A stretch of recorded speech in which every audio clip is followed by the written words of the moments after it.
You know, maybe you're going to forget that it was election day. Was it election day? I thought that was, it's Tuesday. I thought it was Monday. See, some of you all don't keep track of the days of the week, right? So we don't want to leave anything to chance.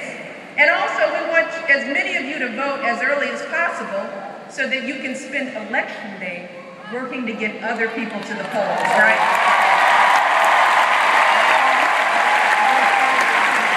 So, to find out where to early vote or request a mail-in ballot, all you have to do is go to one of our websites, gottaregister.com, gottavote.com. Young people, technology, you don't even have to leave your rooms.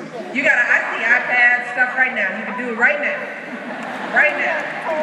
That's all you need to do to make sure your voices are heard this November. And let me tell you something. This journey is going to be hard. Many of you have worked hard already. And these next days are going to feel long. But we have to remember that, you know, when you start to get tired, you know, and you will. When you start to think about taking a day off, then you will. I just want you to remember that what we do for the next 50 days will absolutely make the difference between waking up on November the 7th, the day after Election Day, and wondering, could I have done more, or feeling the promise of 4 more years. That's the difference. That's the difference. So from now until November the 6th, we need you to keep on working and struggling and pushing forward, because remember, that is how change always happens in this country. It's hard work. It requires tenacity and patience. But we have to remember that if we keep showing up, right? If we keep fighting that good fight, then eventually we get there. We always do. In America, we always go forward. But here's the thing. Maybe not in our lifetimes.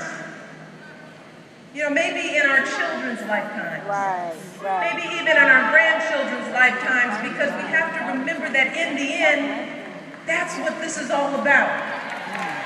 That's what elections are always about. Don't let anybody tell you differently. Elections are always about hope.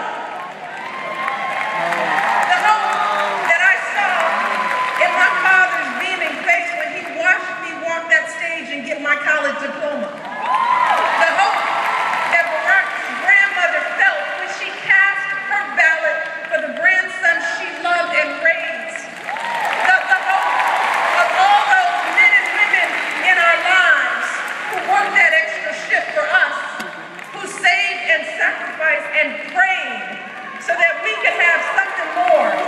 The hope that so many of us feel when we look into the eyes of our kids and our grandkids.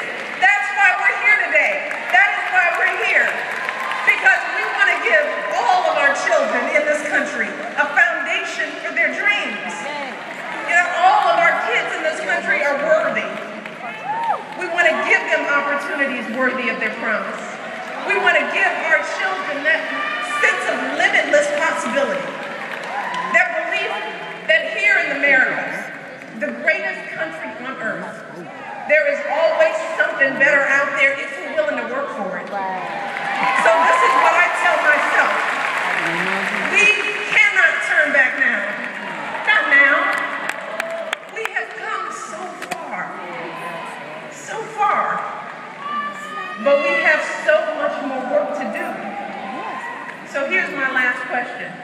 Are you ready for this? Yeah!